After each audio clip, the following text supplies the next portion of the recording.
boa tarde a todos.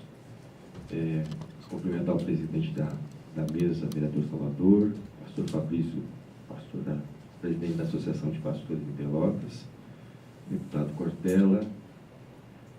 Boa tarde a todos que estão presentes. Para mim é uma grata satisfação poder participar desse conclave e poder aqui passar um pouquinho daquilo que a gente tem estudado sobre o tema. É um tema controverso, é um tema atual, é um tema político, é um tema sociológico, é um tema psicológico. Então é um tema muito amplo para se falar em 30 minutos, ainda mais para quem não me conhece. Eu sou pastor evangélico de vertente pentecostal.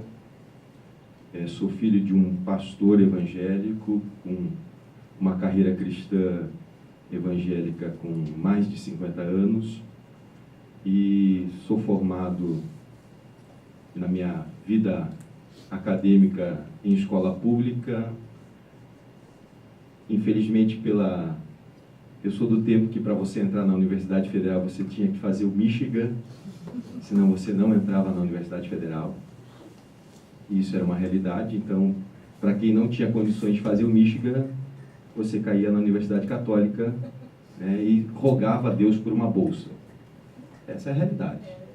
Então, eu sou formado academicamente em análise de sistemas, basicamente, então, das exatas, mas fui chamado e me apaixonei pelas humanas. Então, 7 anos depois eu cursei a faculdade de Direito.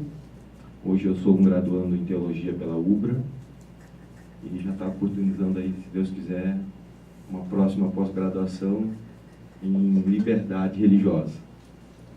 Mas não sou um historiador, eu sou um curioso do tema.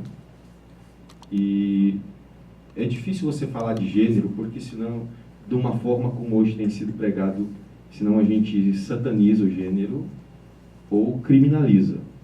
Então a gente também não pode entrar nessa vertente.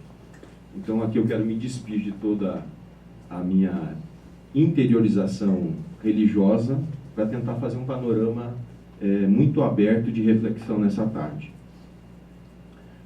A gente tem que entender que religião e ideologia são algo muito distintos uma da outra.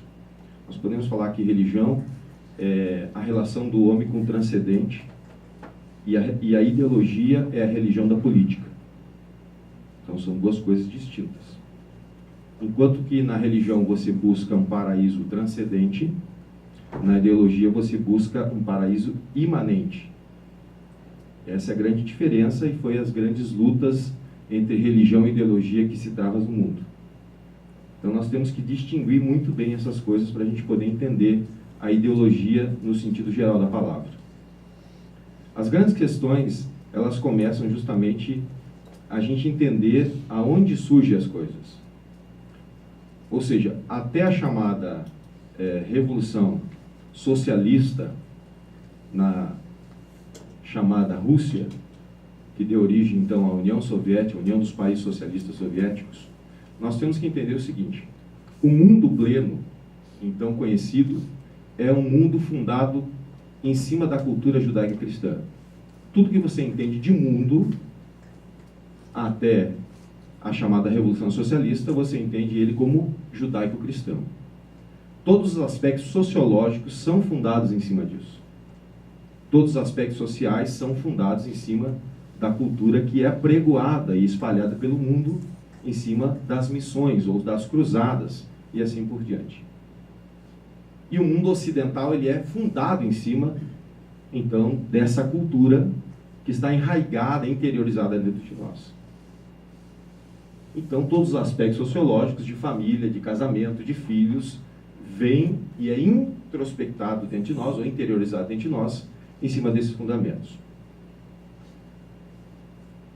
Tem uma palavra interessante que diz na Bíblia que quando o justo governa e o governante tem temor de Deus, ele é como o sol que brilha pela manhã e a semente que cresce à tarde. Ou seja, tudo quanto ele faz é correto, é bom e justo e vai produzir um fruto próprio. quando o governante se torna injusto, ele abre a porta da revolução. Ou seja, sempre que quando há uma revolução, há por causa da injustiça. Então, por favor, eu quero que você agora me escutar, não me satanize. Eu não sou marxista, eu não sou socialista, eu não vou ser marcusiano, porque eu vou falar um pouco de Marcuse, né? Então, eu sou um amante do conhecimento da história. Tá?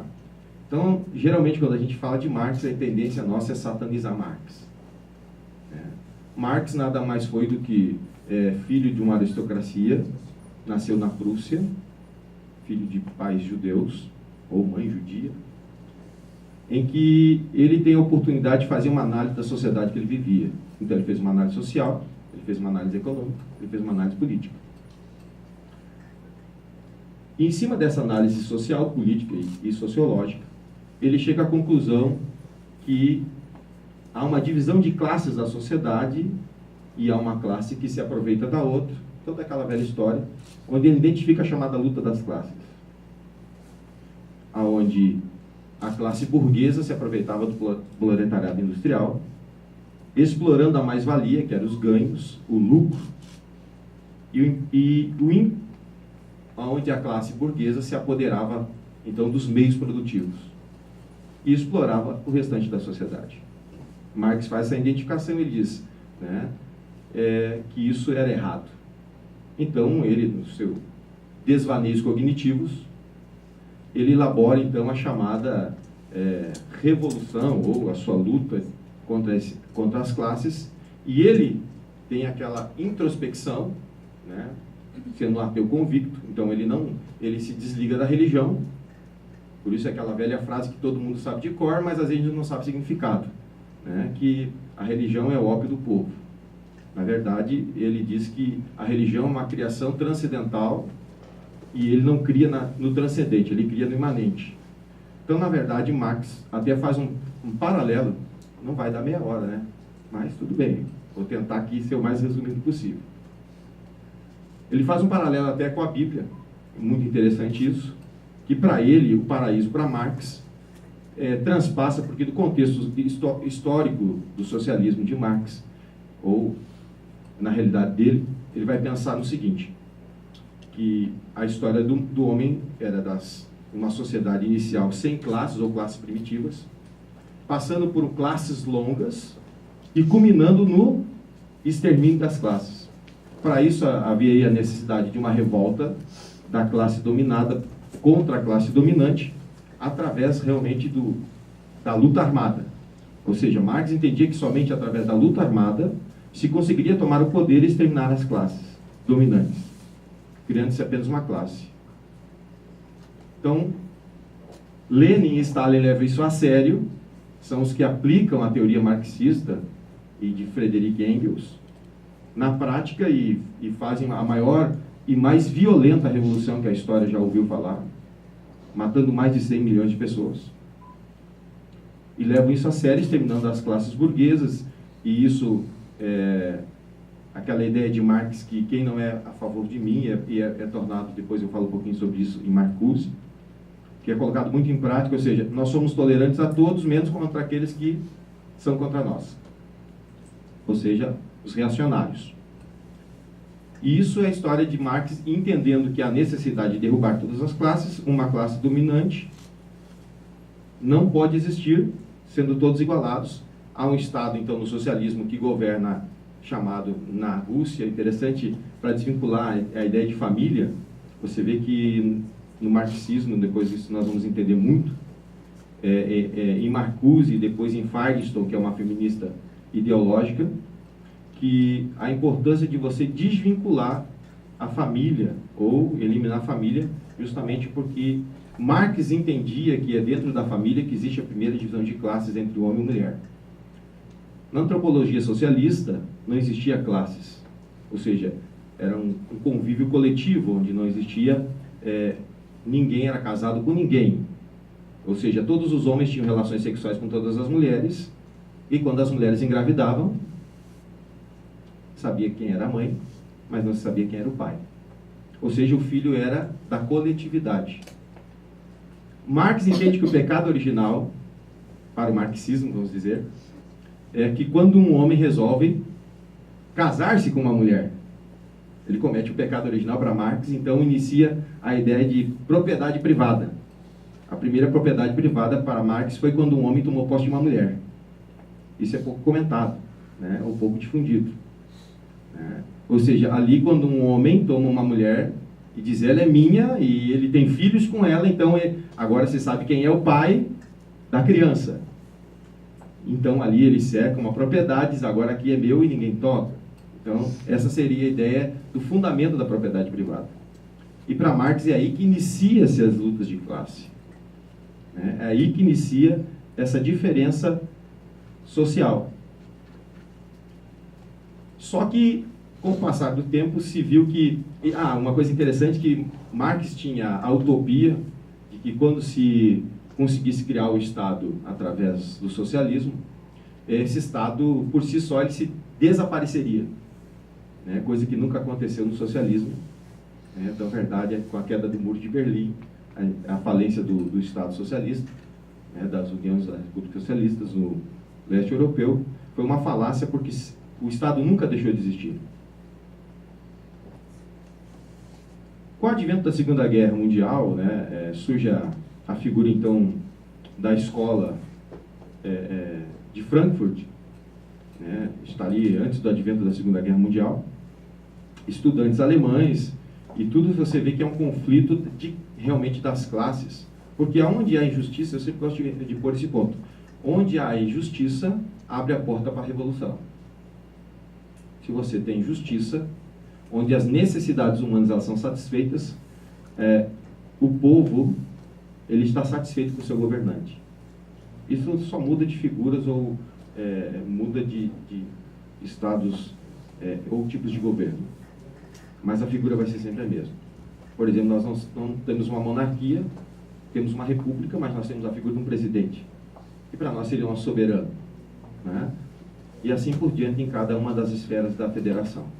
Ou seja, se o nosso prefeito nos atende bem, a gente vota nele de novo. Se o meu vereador me atende bem, eu voto nele de novo. Então é aquela ideia. Se ele me faz justiça, então ele para mim é um bom soberano. Que é aquela história do... eu vou usar termos aqui que talvez se você não conheça, já fico à disposição para, dentro da minha limitação de conhecimento, ajudar você a ter um pouquinho mais de conhecimento. Isso vai muito do contrato social, daquela história, né, quando o homem abre um pouco mão da sua liberdade no seu estado natural de liberdade plena, que é o que depois eu vou falar um pouquinho mais curto, não sei se eu vou ter tempo, né? Mas os filósofos como John Locke, Robson, eles acreditam que o homem, no seu estado natural de liberdade plena, ele não consegue conviver com o seu próximo. Porque não há limites. Interessante a questão de limites. Então, o homem, no seu estado natural, ele abre mão da sua parcela de liberdade. Você abre mão um pouquinho da sua parcela de liberdade plena, para que surja a entidade chamada Estado, o soberano. Invisível, essa aí. Né? Todo mundo conhece o Estado aqui, não conhece? Mas ninguém vê o Estado, né? Ele é quase um Deus, não é verdade? É o Estado. É um ente invisível que manda na vida da gente. Que diz que você é você e que eu sou eu. Que diz que o seu carro é seu e que o meu carro é meu. É tão verdade que todo documento oficial tem o selo do Estado que diz, olha, não toque na propriedade do Cortella porque o carro é dele. Você tem uma certidão de propriedade privada, que se chama escritura pública de propriedade privada, que diz que aquele terreno de tantos metros quadrados, com os lindeiros tais, é seu. Quem é que diz isso? É esse ente invisível chamado Estado. Então, onde é que ele surgiu? Quando eu, você, abrimos mão da nossa liberdade plena, uma parcela dela para que o Estado nos dê segurança. Por que eu estou falando isso? Durante essa pré-guerra, Segunda Guerra Mundial, surge então essa escola, são filósofos. Marcuse é um jovem e ele entende, ele começa a estudar, ele então ingressa, isso aí é século XIX, né? Ele ingressa então, ele nasce no final do século XIX, vive a maior parte da sua vida no século XX.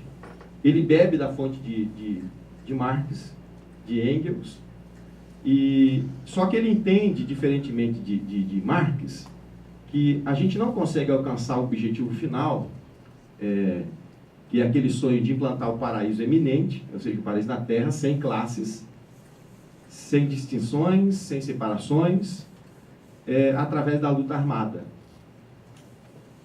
Ou seja, ele entendeu que a luta armada é falível. Então, quando você vê uma esquerda que, por hora, diz assim, vamos pegar em armas, é marxista.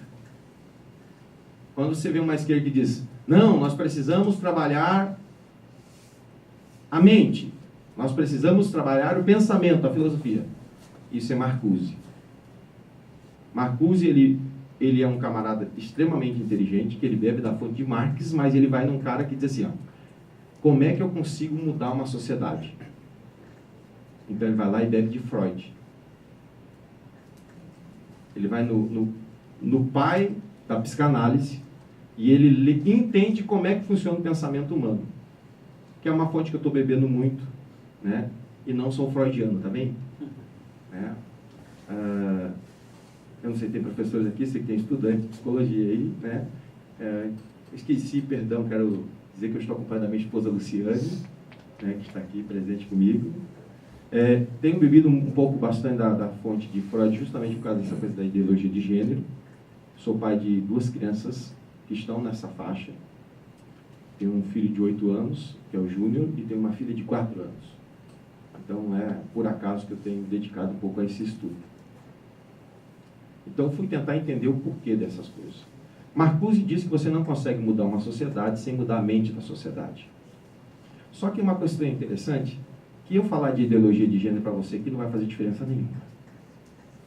Você vai entender o que ela é. E você vai dizer, coisa absurda.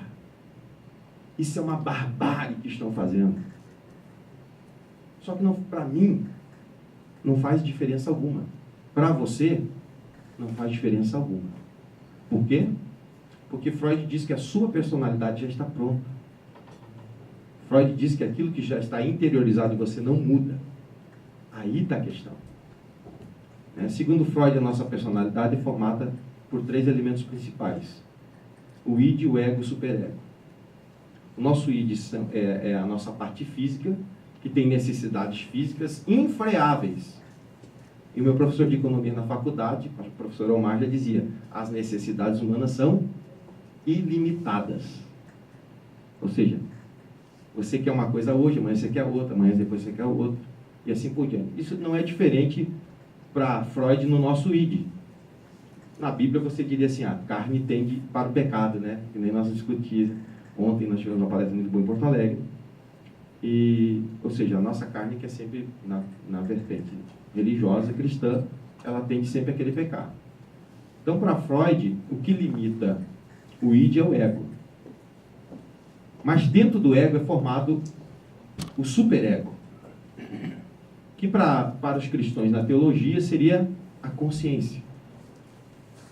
Só que essa consciência, ou o superego, para Freud, ela é formada a partir dos 3, 4 anos de idade, com a formação do córtex central, que nós brilhantemente tivemos uma aula em Rio Grande a respeito disso, aonde você então começa a ter a coordenação da memória, onde são introjetados dentro de você informações que serão guardadas. E o superego é formado dos 4, mais ou menos 8 anos de idade, que é então a criação da personalidade da pessoa. Aí você entende por que o Estado está pedindo que as crianças vão com 4 anos de idade para a aula. E reafirmada dos 4 aos 12, 13 anos. Então, quando você pega uma criança e começa a introjetar dentro dela, porque Freud diz o seguinte, Freud diz que depois que o superego é formado, por pais e educadores, aquela introspecção dos padrões exteriores passados por pais e educadores, eles sofrerão, se não nenhuma, pouquíssimas alterações na vida do indivíduo para toda a sua existência. Ou seja, tudo que ele foi formado na sua personalidade não será mudado. Aquilo que eu entendi por fé, aquilo que eu entendi por credo, aquilo que eu entendi por padrão, aquilo que eu entendi por valores, que é o nosso superego, que é os nossos inibidores morais. Você entendeu? Ou seja, o nosso ego possui dentro dele, o superego, perdão, possui os inibidores morais que são introjetados, que são introjetados dentro de nós por pais e educadores que jamais sofrerão mudanças. Então, ou seja, durante toda a existência do ser humano, quando ele vai realizar uma ação ou, né, um ato-fato, os inibidores morais introjetados por pais e educadores virão à tona e dirão para ele: isto é certo, isto é errado. Marcuse entende que você tem que anular então isso. Porque para Marcuse o paraíso iminente dele é a felicidade plena do indivíduo. Ou seja, ele só vai ser feliz se ele for pleno, ou seja, voltar a um estado de liberdade plena, que eu possa fazer o que eu quiser. Essa é a ideia de Marcuse de felicidade, é o paraíso dele. Não sei se você está me entendendo aqui, ou, né? Então, para ele, né, a ideia de felicidade plena, né, o paraíso dele, a salvação dele, né? Então, para nós que somos religiosos, nossa ideia de paraíso é um paraíso transcendente, ou seja, fora da nossa realidade, um paraíso metafísico. Para Marcuse, que bebeu da água de Marx, e ele quer aplicar as teorias marxistas, ele utiliza uma ferramenta de Freud, ele diz: eu tenho que anular o superego, que é os limitadores morais, que são introjetados aonde? Dentro de uma família. Ou seja, então, o nosso inimigo é a família. Por quê? Porque são pais e mães que introjetam dentro das crianças os seus princípios, seus valores, seus padrões de costume. Aí que entra lá a Declaração dos Direitos Humanos, que tanto é defendida, agora é muito gritada por nós cristãos, para defender o quê? Nossos princípios, nossos costumes, nossos valores, nossas tradições e nossa religião. Ou seja, nós queremos o direito de introjectar nos nossos filhos, ou colocar dentro do coração dos nossos filhos, o direito de passar a eles os nossos costumes, as nossas tradições, os nossos valores, a nossa religião, a nossa fé. Só que Marcuse diz: então nós não vamos conseguir fazer a revolução socialista, nós não vamos conseguir, enquanto esses limitadores morais existentes dentro do ser humano impedir ele de que ele tenha liberdade plena. Ou seja, o vale tudo. Só que Marcuse e a escola de Frankfurt, que são levados pós-Segunda Guerra Mundial para os Estados Unidos, enxergam também dentro da cultura americana que é impossível, porque ele enxerga no proletariado americano que ele não é revolucionário. Para Marcuse, ele é um alienado, que está satisfeito com aquela vidinha dele. A burguesia americana, então, nem se fala para Marcuse. Então, com quem nós vamos conseguir fazer a revolução? Com aquilo que nós chamamos dos marginalizados da sociedade. Quem é o marginalizado da sociedade? Mulheres, negros, crianças e bandidos. Então, para Marcuse, essa é a massa com a qual nós vamos se utilizar para fazer a revolução socialista, através de elementos. Então, o que nós vamos fazer? Vamos dar voz para as mulheres. Até brincava esses tempos numa palestra, dizendo: agora eu já entreguei o ouro aqui, não vai dar nem para brincar. E perguntava: qual é a classe que mais grita na sociedade? Aí o pessoal sempre pensa no movimento LGBT, porque realmente eles são uma classe articulada, né, bem organizada, mas se engana. A classe que mais gritou em toda a história foi a mulher. Por quê? Porque ela foi injustiçada. Por quem? Pelo seu governante. Quem é o governante da mulher? O homem. Quando você... Olha como as coisas se encaixam. Quando você governa mal e injustamente, você dá liberdade à Revolução. O homem massacrou a mulher. O homem oprimiu a mulher. O homem transformou a mulher numa escrava. E isso deu liberdade para a mulher, para ela gritar. E ela gritou. As maiores transformações sociais que você conhece na sociedade moderna, isso não tem 70 anos, foram feitas por mulheres. Não foi feita por homens. A mulher gritou, votou. A mulher gritou, saiu de casa para trabalhar. A mulher gritou, virou piloto de avião. A mulher gritou, virou motorista de ônibus. A mulher gritou, virou pedreira, não é fumante de crack, tá? Construtora civil. E que faz os melhores acabamentos na construção civil. A mulher gritou, se tornou chefe. A mulher gritou, se tornou gerente. Então, a ideia é utilizar-se dessas classes, que se chamam as minorias ou as oprimidas da sociedade, e Marcuse diz, é com elas que nós vamos transformar a sociedade. As feministas, entendendo a grande ferramenta, que era o grito, trouxe para a sua guerra uma classe oprimida chamada gays, lésbicas. Agora são tantas as classes né, que a gente até perde as contas. Né, sem nenhuma ironia. Né, não estou fazendo ironia nenhuma. Então se entende em Marcuse que quando para você então exterminar as classes, você precisa exterminar o gênero. Né?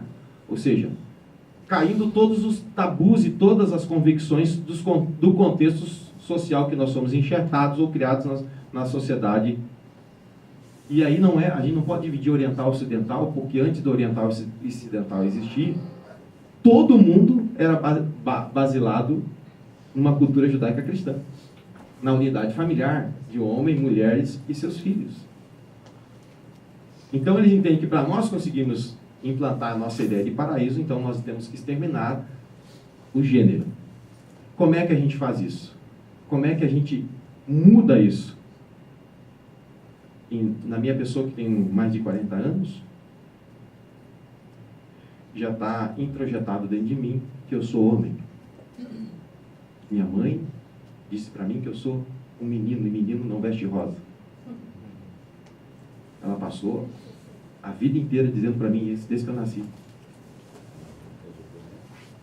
Você entendeu isso? Como é que eu mudo isso? Eu mudo quando eu digo para uma criança, você não é menino e você não é menina. Eu passo dos 4 aos 8 anos dizendo para ela, você não é menino e nem menina. Você tem que experimentar, você vai ser aquilo que você gostar. Aí vem a satisfação do libido. Ou seja, você vai ser aquilo que o teu libido gostar. Que é a satisfação sexual. Por isso, Marcuse se apodera dos conhecimentos de Freud, e Freud faz uma análise do desenvolvimento humano através da relação, da sexualidade do ser humano. Daí tem aquelas fases, né? Anal, né? E assim por diante, fase oral, e assim por diante, da experimentação. Ou seja, então a ideia, né? Então aqui eu não estou satanizando, porque a gente tem que satanizar as coisas, né? Não, você tem que entender o estratagema por trás das coisas.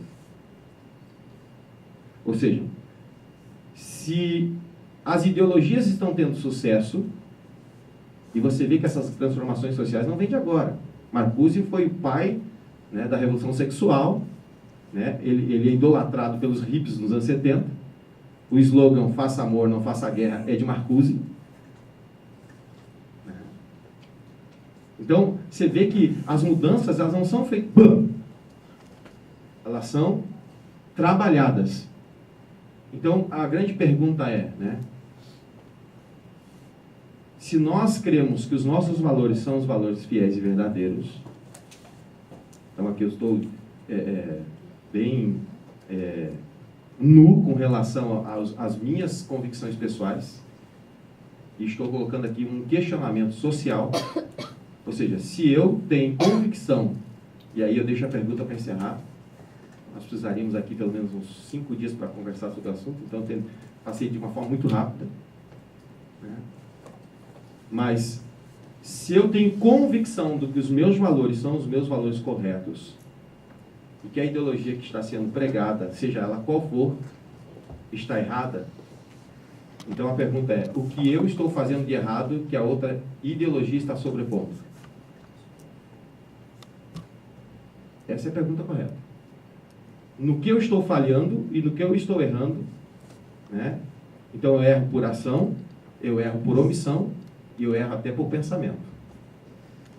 Então, quando eu sou omisso com relação a algo, eu abro a porta da revolução.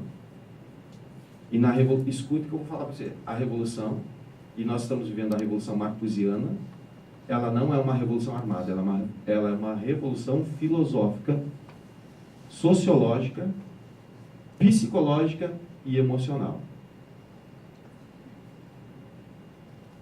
E a sociedade, ela debanda para o lado que lhe satisfaz.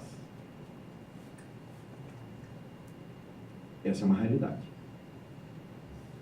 Então, se o meu filho ele está debandando com um pensamento marxista, socialista, libertino, como as pessoas gostam de dizer, então é um sinal que eu estou errando em alguma coisa. Se a sociedade está descambando para algum lugar, é sinal que eu deixei de ocupar algum lugar de autoridade e de influência. Porque só existem esses 2 papéis, eu estou encerrando, né? Meu cronômetro aqui está com 31, viu, cara? Então tu não fica me fazendo essa brincadeira, né? Mas assim, ó, só existe 2 papéis, do influenciado e do influenciador. Então a grande pergunta é, qual posição eu estou ocupando? Do influenciado ou do influenciador? Se eu quero que os meus valores que eu tenho por corretos, se eu quero que os meus valores que eu tenho por certos, né? Então eu não posso estar no papel de influenciado, eu tenho que estar no papel de influenciador. E agora aqui para a maioria, né, que eu perguntei, né, a maioria aqui é cristã, alguns aqui eu não conheço, né? Então, agora entrando um pouquinho fazendo fechamento, presidente, né? A grande pergunta é, se os cristãos entendem que eles têm valores, que são valores que podem realmente fazer com que a sociedade viva uma sociedade justa e correta, então ele precisa urgente fazer uma reflexão no que ele está errando, no que ele está sendo injusto e naquilo que ele está sendo negligente. Isso é uma realidade. Então, quando eu faço essas reflexões e assumo o meu papel de influenciador, então eu mudo a história da sociedade. Muito obrigado, uma boa tarde a todos.